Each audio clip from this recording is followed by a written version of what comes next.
देख रहे हैं न्यूज़ 7 हिंदी, राष्ट्र प्रथम। नमस्कार, स्वागत है आपका। आप देख रहे हैं देवभूमि खबर पहाड़।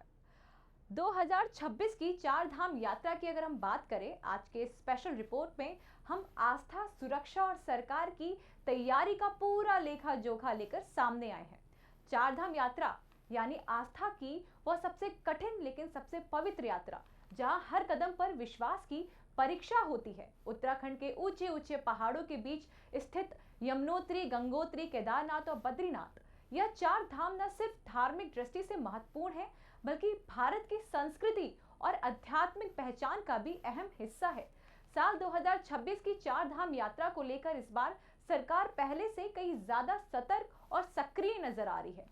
पिछले कुछ वर्षों में यात्रियों को बढ़ती संख्या, प्राकृतिक आपदाओं और भीड़ प्रबंधन की चुनौतियों को देखते हुए इस बार तैयारियों को हाई टेक और व्यवस्थित बनाने पर खास जोर दिया गया है।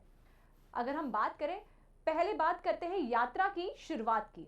हर साल की तरह 2026 में भी इस बार चारधाम यात्रा की शुरुआत अक्षय तृतीया के शुभ अवसर पर होने की संभावना है, जब मंदिरों के कपाट श्रद्धालुओं के लिए खुल जाते हैं। यह यात्रा आमतौर पर 6 महीने तक चलती है, लेकिन सबसे ज्यादा भीड़ मई और जून के महीने में देखने को मिलती है। अब बात करते हैं रजिस्ट्रेशन प्रक्रिया की, बहुत ही महत्वपूर्ण, जो इस बार पूरी तरह डिजिटल और अनिवार्य कर दी गई है। सरकार ने ऑनलाइन रजिस्ट्रेशन सिस्टम को और मजबूत किया है, जिसमें QR कोड आधारित एंट्री, केस वेरिफिकेशन और रियल टाइम ट्रैकिंग जैसी सुविधाएं जुड़ी गई हैं। इसका मकसद भीड़ को नियंत्रित करना और किसी भी आपात स्थिति में यात्रियों को तुरंत सुरक्षित जगह पहुंचाना है। यात्रा को आसान बनाने के लिए Chardham all weather road project इस बार सबसे बड़ा गेम चेंजर साबित होने जा रहा है। इस परियोजनाओं के तहत सड़कों को चौड़ा किया गया है, खतरनाक मोड़ों को सुधारा गया है और भूस्खलन संभावित क्षेत्र में सुरक्षात्मक दीवारें और टनल बनाई गई हैं। इसका सीधा फायदा यह है कि अब यात्रा पहले की तुलना में ज्यादा सुरक्षित और कम समय लेने वाली हो गई है। इसके अलावा केदारनाथ और बद्रीनाथ जैसे कठिन धामों के लिए हेलीकॉप्टर सेवाओं का विस्तार किया गया है। बुजुर्गों और दिव्यांग श्रद्धालुओं के लिए यह सुविधा किसी वरदान से कम नहीं।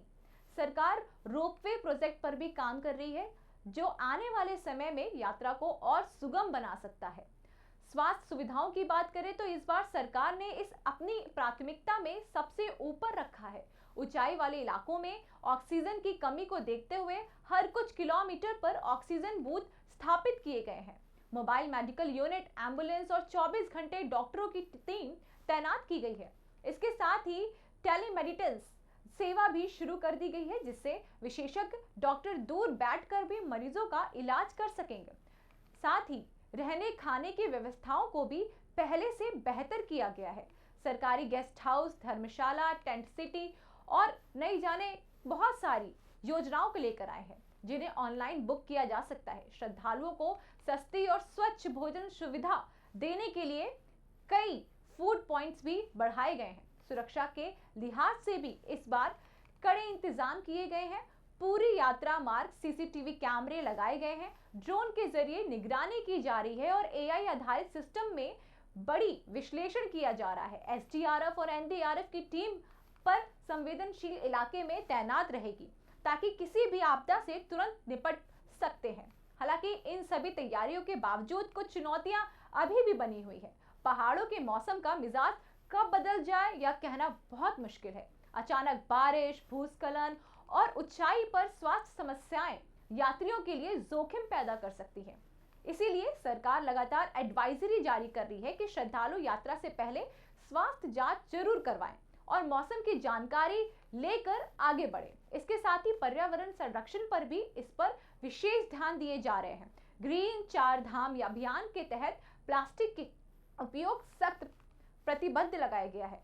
कचरा प्रबंधन के लिए विशेष टीम तैनात की गई है और बायो टॉयलेट्स की संख्या बढ़ाई गई है। सरकार का उद्देश्य है कि आस्था के इस सफर को पर्यावरण के अनुकूल भी बनाया जाए। मतलब अगर आंकड़ों की बात करें तो हर साल लाखों श्रद्धालु इस यात्रा में शामिल होते हैं और यह संख्या लगातार बढ़ती जा रही है। यही वजह है कि सरकार के लिए यह सिर्फ एक धार्मिक आयोजन नहीं, बल्कि एक बड़े स्तर का लॉजिस्टिक और सुरक्षा ऑपरेशन भी बन चुका है। कुल मिलाकर चार धाम यात्रा 2026 सुगम हो, इसीलिए सरकार अपनी सारी नीतियों को एकजुट करके लगी हुई है। चुने हुए इंग्रेडिएंट्स और फाइनेस्ट ग्रेडिंग से बनते हैं लाजवाब टेस्टी मसाले, राजेश मसाले।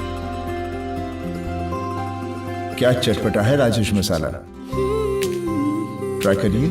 अच्छा, राजेश मसाले।